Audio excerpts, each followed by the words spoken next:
Salut, salut! Alors aujourd'hui, on va parler du low-tech, low technology. Mais avant tout, je voudrais te rappeler quelques concepts concernant cette fameuse technologie, low technology, qui en général s'oppose à la high technology. Elles s'opposent, ça ne veut pas dire qu'elles ne sont pas compatibles. On peut faire du low-tech et du high-tech ensemble au sein d'un même système. Mais ça fera l'objet d'un autre sujet.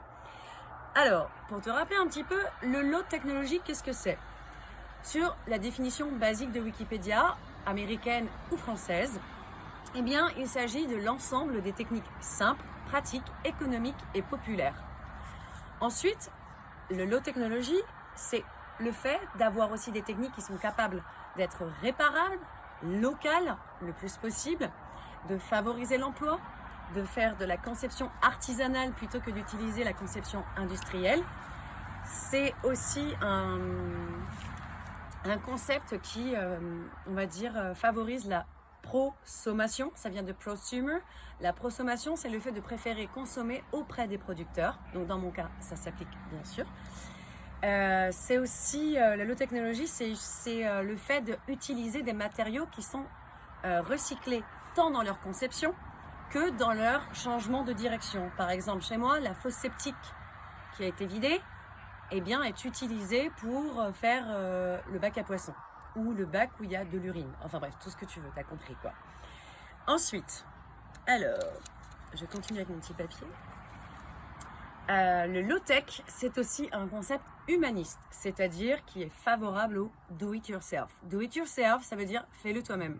Donc, selon ces critères, je voudrais te faire voir qu'est-ce qui est low-tech dans la serre, qu'est-ce qui est low-tech sur le système et qu'est-ce qui ne l'est pas. Tu viens Nanou, on y va? Alors déjà, on va commencer avec les futures toilettes sèches qui sont ici. Donc comme tu peux voir, eh bien, on récupère des palettes, des planches de bois, les chutes de polycarbonate, de l'OSB ou tout ce qui va rester en fait comme chute de tous les chantiers que je peux trouver aux alentours des chantiers de BTP. Donc là, on en est là et c'est pas fini. Alors, ensuite, typiquement, cette serre géothermique qui paraît très très jolie parce que le low-tech, c'est pas parce que tu es low-tech que ça doit être dégueulasse. Le low-tech peut être esthétique aussi. Enfin, en tout cas, moi j'essaye. Donc ici, tu peux regarder, eh bien la serre est conceptualisée de 360 pneus que j'ai récupérés dans 3 garages différents à Dieulefit, donc on est dans le local. La terre ici, c'est de la terre de chantier. Comment on dit, du remblai? C'est du remblai. Et donc, ce remblai vient, par exemple, des chantiers Sillac ou Sillac, qui étaient à Dieulefit. Donc, on reste toujours dans le local, on est inférieur même à 1,2 km. Donc, j'ai ramené 100 mètres cubes de terre, ici. Donc, il y avait de la terre de là jusqu'aux voitures là-bas. Enfin, c'était un vrai bordel.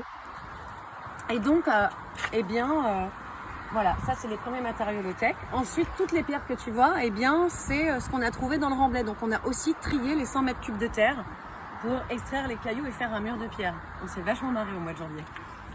Alors, ici, on est avec des portes, donc certes montées à l'envers, mais ce sont des portes, ça reste toujours dans le low-tech. Je suis allée dans les recycleries chercher les portes pour avoir des portes pour ma serre. Alors là, elles sont montées un peu à l'envers, si tu veux venir voir.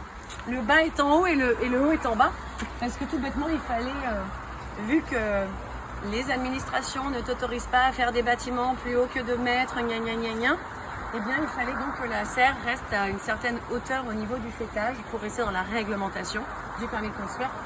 Et donc, voilà, il a fallu que je coupe la porte. Et donc, je l'ai inversée, merci Mathias d'ailleurs, pour que ça puisse faire une porte. Bref, ici on continue.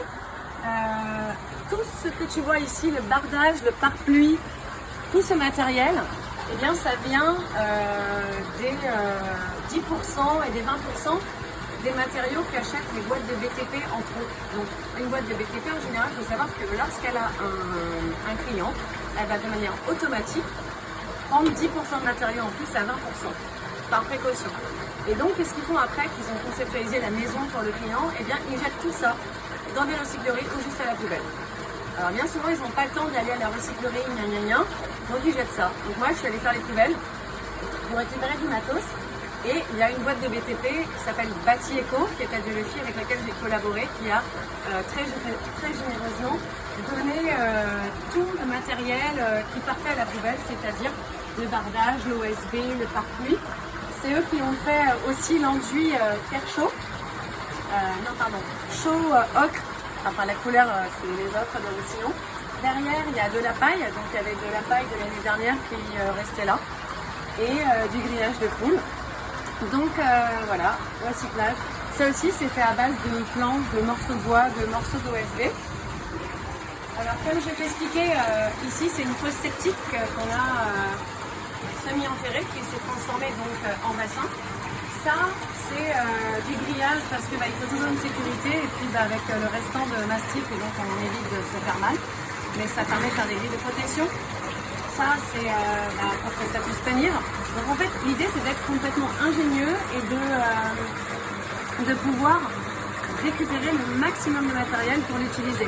Tout ici ce que tu vois, les étagères, eh bien c'est que de la récupération aussi. Concernant le système d'aquaponie, ça vient de Adefi, qui est une entreprise, c'est une laverie qui est en face de chez moi. Donc j'ai récupéré les bacs qui contenaient des choses pas trop chimiques. Et donc à chaque fois je venais chez eux, donc merci beaucoup aussi Adefi. Ça, pareil, c'est du low-tech, entre guillemets, je récupère c'est quoi le mot déjà? Les planches, Les palettes. Les palettes, merci. Les voisins m'ont donné pas mal de tuyaux aussi.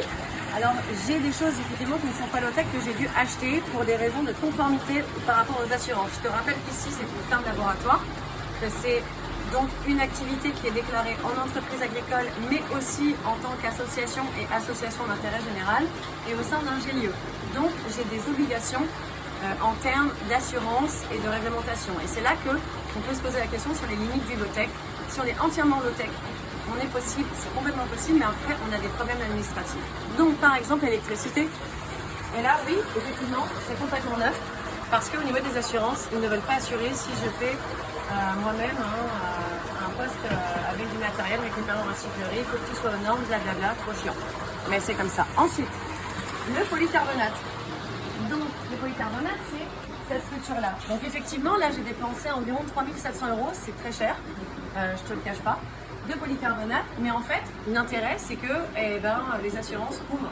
Donc il faut savoir que quand tu es agriculteur et que tu as des problèmes de grêle, si tu n'as pas un certain matériel, tu peux avoir des problèmes parce que ta serre n'est pas aux normes. Et là, en tant qu'agriculteur, tu fais comment quand tu as eu un gros coup de grêle? Tu n'as plus que tes yeux pour pleurer. Donc, j'ai pas eu le choix que de prendre ces plaques neuves alors que j'avais un plan pour pouvoir récupérer des planches de polycarbonate, pareil, alvéolaire, 10 mm, et j'ai dû les refuser.